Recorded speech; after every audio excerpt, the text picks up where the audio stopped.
What if Iran launched a massive strike on a major U.S. military base? Not a small attack, not a warning shot, a full-scale coordinated assault. What would happen next? Would America go to war? Or is it already there? Stay with me because what I'm about to walk you through could change everything. Intro music. Welcome back. If you're new here, we cover the stories that actually affect your life. Not just headlines, but what they mean for you, your family, and your country. Today, we're going deep into one of the most urgent questions in global security right now. If Iran escalates, and I mean really escalates, what happens to American troops, American soil, and your everyday life back home? Let's start with where we are right now. On February 28, 2026, the United States and Israel launched a massive coordinated strike on Iran, hitting nuclear facilities, missile launch sites, and military command centers. The U.S. has already struck over 2,000 targets. 6 American soldiers have been killed.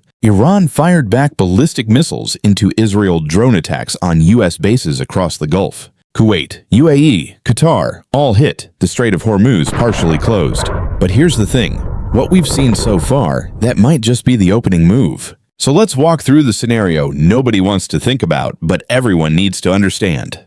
Chapter 1. The Strike. Imagine it's 2 a.m. at Al Udeid Air Base in Qatar, the largest U.S. military base in the Middle East. Over 10,000 American personnel are stationed there. It's the nerve center of U.S. air operations in the region. Suddenly, radar lights up. Dozens of ballistic missiles launched from Iran. Simultaneously, swarms of drones cross the border from Iran-backed militias in Iraq and Yemen. This isn't a probe. This is a coordinated, multi-directional, full-scale attack. The U.S. Patriot missile defense system engages. Some missiles are intercepted, but not all. Runways are hit. Fuel depots explode. American lives are lost, not 6. Dozens. Within minutes, the President of the United States is woken up in the White House. The question on the table: how do we respond? Chapter 2. The first 24 hours. Here's what military analysts say would likely happen in the first 24 hours. First, immediate retaliation. U.S. B-2 bombers and carrier strike groups would be authorized to hit Iranian military targets at a scale far beyond anything we've seen so far. Not just missile sites, we're talking about command headquarters in Tehran, the Iranian Revolutionary Guard Corps leadership, and critical infrastructure. Second, the Strait of Hormuz becomes a war zone. Iran's navy tries to block oil shipments. 20% of the world's oil supply passes through that strait. If it closes even for days, you will feel it at the gas pump within 48 hours. Third, every U.S. ally in the region goes on maximum alert. Saudi Arabia, Bahrain, Jordan, airspace closes, embassies evacuate, and American citizens in the region there are over 50,000 of them are told to shelter in place or get out immediately. Chapter 3. What this means for you at home. Now let's bring this home literally. What does a major escalation mean for Americans sitting in Ohio, Texas, or California? Number 1, gas prices. The average American family spends over $3,000 a year on gas. If oil spikes, and it will, analysts estimate prices could hit $6, $7, even $8 per gallon.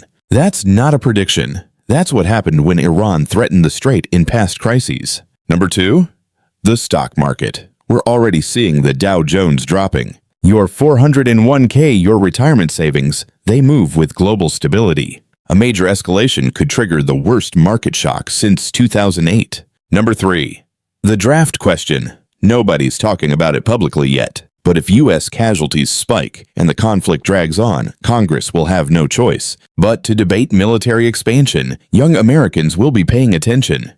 Chapter 4. Iran's strategy. What are they thinking? Here's something most news channels won't tell you. Iran is not stupid. They've been preparing for this scenario for decades. Their strategy has a name. It's called forward defense. The idea is simple. Don't fight America on American terms. Fight everywhere at once. Hezbollah in Lebanon fires rockets at Israel. Houthis in Yemen target oil tankers. Militias in Iraq attack U.S. convoys. Cyber attacks hit American infrastructure. The goal isn't to win a direct military battle. It's to make the cost so high that the American public says, is this worth it? And that's a question 51% of Americans are already asking, according to a Fox News poll. Chapter 5. 3 possible outcomes. So where does this go? Here are 3 realistic scenarios. Scenario 1, regime collapse. the Iranian government already weakened by massive protests, a collapsing economy, and 49 top leaders killed in the first strike, fractures from within. Military commanders stop following orders. The regime falls. This is what Trump is betting on, but history shows regime change from airstrikes alone almost never works. Ask Iraq. Ask Libya. Scenario 2, prolonged conflict. Iran doesn't collapse, but it can't win either. The war drags on for months. Oil prices stay high. Troops stay deployed. America gets pulled into another long Middle East war, just like Iraq and Afghanistan. This is the scenario military analysts consider most likely right now. Scenario 3, negotiated settlement, behind closed doors, back-channel talks, possibly through Oman like before, produce a ceasefire. Iran agrees to halt its nuclear program. The U.S. pulls back. Both sides claim victory. It's the least dramatic outcome, but it might be the most realistic.